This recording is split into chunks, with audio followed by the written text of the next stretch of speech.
Friends, good morning అండి. Welcome back to my channel. అందరు ఎలా ఉన్నారండి? నేనైతే చాలా బాగున్నాను. మీరు కూడా బాగుండాలని ఆశిస్తున్నాను. అందరూ బాగుండాలి, అందులో మనం ఉండాలని ఆశిస్తూ మీ కవిత. ఇప్పుడు ఏంటంటే మనం ఈ రోజైతే శ్రావణ మాసంలో మొదటి శుక్రవారం, నెక్స్ట్ రెండో శుక్రవారం వస్తుంది కదా, ఆ రోజే మనకి వరలక్ష్మి వ్రతం కదా. ఆ యొక్క వరలక్ష్మి వ్రతానికి ముందు రోజే మనము ఎలా ప్రిపేర్ చేసుకోవచ్చు ఏంటి అనేది చూపిద్దాం అనుకుంటున్నాను. ఇదంతా కూడా నేను అంతకుముందు ఇయర్ చేసినటువంటి డెకరేషన్ కావచ్చు, అమ్మవారిని అలంకరించడం కావచ్చు, అమ్మవారి చేసిన ప్రసాదాలు కావచ్చు. మనం ముందు రోజు మనకంటూ ఒక ప్లానింగ్ ఉందనుకోండి, పూజ రోజు ఈజీగా ఉంటుంది. పూజ అంటే పొద్దున్న లేవగానే అప్పటికప్పుడు అనుకుంటే అయిపోయే పని కాదు కదా. మనం ఒక 3-4 రోజుల నుండి ప్లానింగ్ ఉంటుంది కదా, దానికి కావాల్సిన ఐటమ్స్ అన్ని తెచ్చుకోవడానికి. అందుకే నేనైతే ఒక 3-4 డేస్ ముందే నాకు కావాల్సిన ఐటమ్స్ అన్ని తెచ్చుకున్నాను. పసుపొట్టుకి ఇవ్వాల్సినటువంటి గాజులు, పసుపు, కుంకుమ, వక్కలు, తర్వాత వచ్చేసి ఖర్జూరాలు, పోకలు, తర్వాత బ్లౌజ్ పీస్లు, ఇలా అన్ని తెచ్చేసుకొని పెట్టేసుకున్నాను. ఇవన్నీ తెచ్చుకొని పెట్టుకున్నాను కదా, ముందు రోజు లేదంటే ఒక 2 రోజుల ముందే అవైతే ముందే ప్యాక్ చేసి పెట్టేసుకుంటాను. ఎందుకంటే మనకి అప్పటికప్పుడు కావాలి అంటే అన్ని ఒకే రోజు చేసుకోవడానికి హడావిడి అయిపోతుంది కదా. ఇప్పుడు ఇంట్లో పని చేసుకోవాలి, పైన పని చేసుకోవాలి, అట్లనే స్కూల్కి వెళ్ళి తీసుకురావాలి, అవన్నీ ఒకే దాన్ని తీసుకునేసరికి రిస్క్ అవుతుంది. కాబట్టి నేను ఒక 2 డేస్ ముందు ఇవన్నీ అరేంజ్ చేసి పెట్టుకుంటాను అనమాట. తర్వాత మనము వచ్చినటువంటి ముత్తైదువులకు ఇవ్వడానికి మొలకలు కావాలి కదా, శనగలు నానబోసుకుంటాము. అవి కూడా వీటి కోసం వెళ్ళినప్పుడు, షాపింగ్ వెళ్ళినప్పుడు తెచ్చుకుంటాం. మనం బయట నుండి తెచ్చుకోవాల్సిన ఐటమ్స్ అన్ని ఒకేసారి ఫ్రూట్స్ మాత్రం ముందు రోజు తెచ్చుకుంటాను అనమాట. అయితే ఇక్కడ నేను అన్నింటిలోనూ ఒక్కొక్కటి వేసేసుకుంటున్నాను. ఏంటి, గాజులు అయితే ముందుగానే థ్రెడ్ కట్టేసి పెట్టేసుకున్నాను అనమాట. అప్పుడు మనకి ఈజీగా ఉంటుంది. మనం పసుపొట్టు ఇవ్వడానికి నేనైతే గ్రీన్ అండ్ రెడ్ 2 కలర్స్ వాడతాను. ఆ యొక్క అయితే ఇవి కొన్ని డజన్స్, అవి కొన్ని డజన్స్ తీసుకొచ్చాను. కొన్ని నేను వేసుకోవడం కోసం, కొన్ని అత్తయ్య వేసుకోవడం కోసం, కొన్ని అమ్మవారి దగ్గర తాంబూలం పెట్టడం కోసం, కొన్ని అమ్మవారికి వేయడం కోసం చాలా డజన్స్ తీసుకొచ్చాను అనమాట. కొన్ని ఎక్కువైనా నెక్స్ట్ మళ్ళీ మనం వాడుకోవడానికి ఉపయోగపడతాయి. ఒకవేళ తక్కువ పడింది అనుకోండి, మళ్ళీ అప్పటికప్పుడు వెళ్ళి తెచ్చుకోలేము కదా. అందుకని అప్పుడు వెళ్ళినప్పుడే శనగలు కూడా తెచ్చుకున్నాను. తెచ్చుకున్న శనగలు అయితే నైట్ నానబెట్టేసుకోవాలి. నైట్ నానబెట్టేసుకుంటే మార్నింగ్ వరకు నానిపోతాయి. మార్నింగ్ లేవగానే స్నానం అయిపోయిన తర్వాత దాంట్లో ఉన్న వాటర్ తీసేసి మళ్ళీ ఫ్రెష్ వాటర్ పోసేసి కడిగేసి దానిపైన మూత పెట్టామనుకోండి, సాయంత్రం వరకు లైట్ గా మొలకలు అయితే స్టార్ట్ అయిపోతాయి. మనం అవి వచ్చిన ముత్తైదులకి తాంబూలం ఇవ్వడానికి ఉపయోగపడతాయి. అయితే నైట్ ఏం చేస్తున్నానంటే నెక్స్ట్ డే ప్రసాదం కోసం, వడ కోసం అన్నమాట. అయితే నేను కొన్నిసార్లు ఏం చేస్తాను అంటే ఒకటే పిండితో 2-3 రకాల ప్రసాదాలు కూడా చేస్తాను. అందుకని 9 ప్రసాదాలు కానీ 11 ప్రసాదాలు కానీ చేయాలి అనుకుంటాను. అప్పుడు ఇప్పుడు రైస్ రిలేటెడ్ అనుకోండి, పులిహోర చేస్తాను, దద్దోజనం చేస్తాను. తర్వాత ఒకవేళ తింటాను, అందరు తింటారు అనుకుంటే పరమాన్నం చేస్తాను. జనరల్ గా పరమాన్నం ఎప్పుడు చేయను, ఈ మధ్య పరమాన్నం చేస్తున్నాను. మా ఇంట్లో ఎవరు పరమాన్నం తినరు అనమాట. అందుకే ఇప్పుడు వడ కోసం నేను పప్పు నానబెట్టాను కదా, వీటిలో కొన్ని వడలు వేస్తాను, కొన్ని పొంగనాల పునుగుల్లాగా వేస్తాను అనమాట. అప్పుడు ఒక 2 వస్తాయి. అక్కడ శనగలు నానబెట్టేసుకున్నాను, ఇక్కడ మినపప్పు కూడా నానబెట్టేసుకున్నాను నైట్. ఇవి 2 పనులు అయిపోయినాయి. తర్వాత నైట్ ఫ్రూట్స్ తెచ్చుకొని పెట్టేసుకుంటాను. ఎందుకంటే ఉదయాన్నే మళ్ళీ వెళ్ళి తెచ్చుకోవడానికి కష్టం అవుతుంది కదా. ఫ్రూట్స్ తెచ్చేసి పెట్టేసుకుంటాను. తర్వాత తాంబూలం ఇవ్వడానికి ఆకులు కూడా తెచ్చుకుంటాను ఫ్రూట్స్ తెచ్చుకున్నప్పుడే. అయితే ఈ యొక్క ఫ్రూట్స్ ని మనము ఇలా ఓపెన్ లో ఉన్నటువంటి ట్రేస్లలో కానీ లేదంటే జాల ప్లేట్లను పెట్టేసి పైన క్లాత్ అయితే కప్పేస్తాను. అప్పుడు ఫ్రెష్ గా ఉంటాయి ఫ్రూట్స్. తర్వాత మనం పూజ కోసం ఏమేమి వాడతామో అవన్నీ తీసి పెట్టేసుకుంటాను కింద. వీలైతే ఒక్కోసారి నైట్ తోమేసి పెట్టుకుంటాను. కానీ నాకు నైట్ తోమ పెట్టుకున్న మళ్ళీ మార్నింగ్ మనం పూజ చేసే టైంకి కలర్ అంతా షైనింగ్ వచ్చినట్టు అనిపించదు. అందుకే అన్ని తీసి పెట్టేసుకుని మనము పొద్దున ఇంట్లో రోజు చేసేటువంటి నిత్య పూజ అయిపోయిన తర్వాత అప్పుడు అఖిల్ స్కూల్ పంపించాక ఇవన్నీ క్లీన్ చేసేసుకుంటాను అనమాట. క్లీన్ చేయడానికి మా అంటే అర్ధగంట పడుతుంది. కానీ అవి అప్పటికప్పుడు తోముకుంటే ఫ్రెష్ గా ఉంటాయి కదా. అందుకని వాటికి కావాల్సినవన్నీ అయితే తీసుకొని పెట్టేసుకున్నాను. ఇవి ఏమి క్లీన్ చేసేవి కాదు. ఇవి నేను ఏంటంటే పూజ కోసం వాడేవి, ఇవన్నీ ఎక్స్ట్రా ఉండేవన్నీ పైన పెట్టేసుకుంటాను. నిత్య పూజ దగ్గర ఉండేవి నిత్య పూజ దగ్గరే ఉంటాయన్నమాట.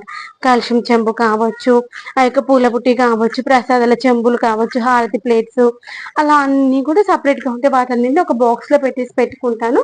పూజ అయిపోయిన తర్వాత అన్ని క్లీన్ చేసి బాక్స్ లో పెట్టుకుంటా. ఇప్పుడు మళ్ళీ నెక్స్ట్ పూజకి కావాలనుకున్నప్పుడు మళ్ళీ అన్ని తీసుకుని అప్పటికప్పుడే తోమేసుకుంటా అనమాట. ఉద్దరణి కావచ్చు, దేవుడి దగ్గర ఉండే ఉద్దరణిలు అవన్నీ అట్లే ఉంటాయి. మళ్ళీ ఇక్కడ చేసేటువంటి అన్ని సపరేట్ గా ఉంటాయి. గంట కావచ్చు, ఉద్దరణి కావచ్చు, హారతి ఇచ్చేది అన్ని కూడా సపరేట్ గా పెట్టేసుకుంటాను. తర్వాత నైటే ఇప్పుడు మనకి దేవుడికి ఇప్పుడు మనం పెరుగన్నం చేయాలనుకున్నాం కదా, దర్జోజనం, దానికి పెరుగు కావాలి కదా. అందుకని నైటే పాలు తీసుకొచ్చి, ఆవు పాలు తీసుకొచ్చేసి తోడు పెట్టేసుకున్నాను. దాంట్లోనే మనం తోడు వేసుకుంటే నెక్స్ట్ డేకి పంచామృతాలకి వస్తుంది. కొన్ని పాలు ఉంచుకున్నాను అనమాట, వేడి చేయకుండా తీసి ఒక గ్లాస్ లో పెట్టేసుకున్నాను. మిగిలిన వేడి చేసేసుకుని అవి పంచామృతానికి వస్తాయి. తర్వాత మనకి దద్దోజనానికి కూడా వస్తాయి. ఇక్కడ మా చిన్నోడు వచ్చేసి ఫ్రూట్స్ చూపిస్తున్నాయి అనమాట. మంచిగా ఫ్రెష్ గా ఉన్నాయి. ఇలాంటి ఫ్రూట్స్ దొరికినప్పుడు మనము ప్రసాదానికి పెట్టడానికి చాలా బాగా అనిపిస్తుంది. ఇక్కడ ఏంటంటే ఫ్రూట్స్ కొన్ని దేవుడికి పెట్టడానికి, కొన్ని ఏమో మనము వచ్చిన వాళ్ళకి ముత్తైదులకు మనం తాంబూలం ఇస్తాం కదా, తాంబూలం ఇవ్వడం కోసం. అయితే తాంబూలం కోసం మనము గాజులు, తర్వాత పసుపు కుంకుమ ఇవి వేసి పెట్టాను, వక్కలు పోకలు. కానీ బ్లౌజ్ పీస్ కూడా వేసి పెట్టాను. కానీ ఫ్రూట్స్ ఏం పెట్టలే, ఆకు పెట్టలేదు. ఎందుకంటే వాటిలో పెట్టేసి పెడితే మళ్ళీ మారిపోయినట్టు అవుతాయి కదా, పూజ అయిపోయాక పెట్టుకోవచ్చు అనేసి అవి రెండు పెట్టలేదు అనమాట. అవి రెండు తర్వాత పెట్టేసుకుంటాను. ఇలా ఫ్రూట్స్ అయితే అన్ని ఇలా ఒక బాస్కెట్ లో అరేంజ్ చేస్తాం.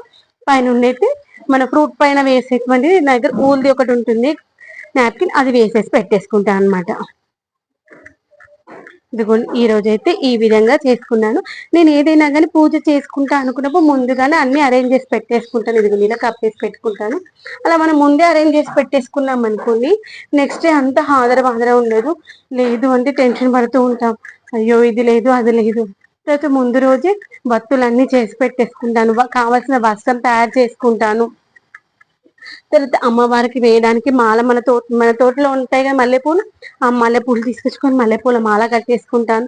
ఇంకా ప్లేట్స్ ఎక్స్ట్రా పెట్టుకున్నాను కదా, ఎందుకంటే హారతి ఇవ్వడానికి, తర్వాత అమ్మవారికి తాంబూలం ఇవ్వడానికి, శారీ ఇట్లా పెడుతుంది కదా దానికోసము, అక్షంతల కోసము, పూల కోసం వీటన్నింటిని వాడతాను అనమాట. అవన్నీ చూపిస్తున్నాను. ఇదిగోండి, యాక్చువల్గా నేను ఇలా బాక్స్ లో పెట్టేసుకొని స్టోర్ చేసుకుంటాను. అయిపోయిన తర్వాత మళ్ళీ బాక్స్ లోకి వెళ్ళి తీసేసి పెట్టుకుంటాను. అప్పుడు ఏంటంటే అన్ని ఒకే ప్లేస్ లో ఉన్నాయనుకోండి, మనకు అవసరం ఉన్నప్పుడు తీసుకోవడానికి ఈజీగా ఉంటుంది. లేదు అంటే అక్కడొకటి ఇక్కడొకటి పెట్టుకున్నాం అనుకోండి, మనం అవసరానికి కావాలన్నప్పుడు టెన్షన్ పడాల్సి వస్తుంది. అయ్యో ఈ వస్తువు లేదు, ఆ వస్తువు లేదని హైరాణ పడాల్సి వస్తుంది. అలాంటి హైరాణ లేకుండా ఉండాలంటే ఇలా ఒక బాక్స్ లో పెట్టేసుకొని పెట్టుకుంటే ఈజీగా ఉంటుంది. మీరు అలానే చేస్తారు, చాలా వరకు అందరం అలానే చేస్తాము. అలా చేస్తే మనకి ఈజీగా ఉంటుంది. లేదు అంటే టెన్షన్ వచ్చేస్తుంది కదా టయానికి. చూడండి, మనము నీట్ గా తోమేసి తూడ్చి పెట్టుకున్నాం అనుకుని ఫ్రెష్ గా ఉన్నాయి కదా, నెక్స్ట్ మళ్ళీ మనం వాడుకునేటప్పుడు తోముకోవడం ఈజీగా ఉంటుంది. లేదు ఏదో మనం మీద తోమేసి అట్లే పెట్టేసినాం అనుకోండి, మళ్ళీ మరకలు అయితే నెక్స్ట్ టైం మళ్ళీ మనం వాడుకోవాలనుకునేటప్పుడు తోమేటప్పుడు చాలా స్ట్రెయిన్ అవ్వాల్సి వస్తుంది. లేదు అంటే చూడండి ఇంత ఫ్రెష్ గా ఉన్నాయో అవన్నీ కూడా. అలా మంచిగా నీట్ గా ఉంటే తోమేటప్పుడు ఈజీ అయిపోతుంది అనమాట. ఇవన్నీ అయితే ఈజీగా తీసి పెట్టేసుకున్నాను.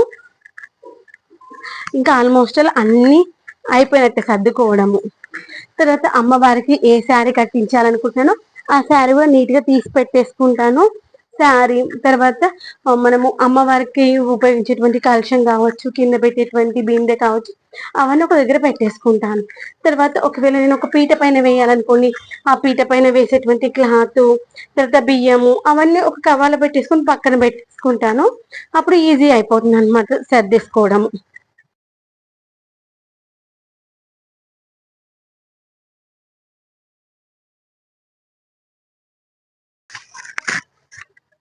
తర్వాత ముగ్గు అయితే ఇలా వేసుకుంటాను సింపుల్ గా ఏదో ఒకటి. ఆ రోజు నాకు వీలుని బట్టి నాకు ఏ ముగ్గు వేసుకోవాలి ఇంట్రెస్ట్ వస్తే అది. అయితే ఉదయాన్నే లేచిన తర్వాత, ఆ రోజు అయితే ఉదయాన్నే లేసాను 4 o'clock 3:30కి లేసేసి ఇల్లు ఊడ్చేసుకొని ఉదయాన్నే స్నానం చేసేసి ఇంకా అఖిల్కి బ్రేక్ఫాస్ట్ ప్రిపేర్ చేసి అఖిల్ని స్కూల్ పంపించిన తర్వాత ఇంకా పూజ పని అయితే చేసుకుంటా అనమాట. ఇంకా పిల్లలు స్కూల్కి వెళ్ళిపోయారు అనుకోండి, మనకి పని ఏంటంటే ఈజీగా అయిపోతుంది కదా. అఖిల్ని స్కూల్ పంపించేసి వచ్చేసి ఇంకా ఇంట్లో ఫస్ట్ నిత్య పూజ చేసేసుకున్న తర్వాత ఇంకా అలంకరణ అయితే స్టార్ట్ చేసుకుంటాను. మధ్యలో బ్రేక్ లో కాసేపు అఖిల్కి లంచ్ ప్రిపేర్ చేసి బాక్స్ ఇచ్చేసి వస్తాను. లేదంటే మా హస్బెండ్ ఒకవేళ ఇంట్లో ఉండి వీలుగా ఉంటే తను ఇచ్చేసి వస్తారు. తర్వాత ఇలా మొత్తం అంతా అలంకరించేసుకున్న తర్వాత ఒక్కొక్కసారి ఒక్కో రకంగా చేస్తాను. ఇదైతే సార్ అలా చేసుకున్నాను. ఈసారి ఎలా చేస్తాను, ఇంకా అప్పుడు టైం వచ్చినప్పుడు అప్పటికప్పుడు డిసైడ్ అవుతుంది అనమాట, ఎలా అలంకరించుకోవాలి, ఎక్కడ చేయాలి అనేది.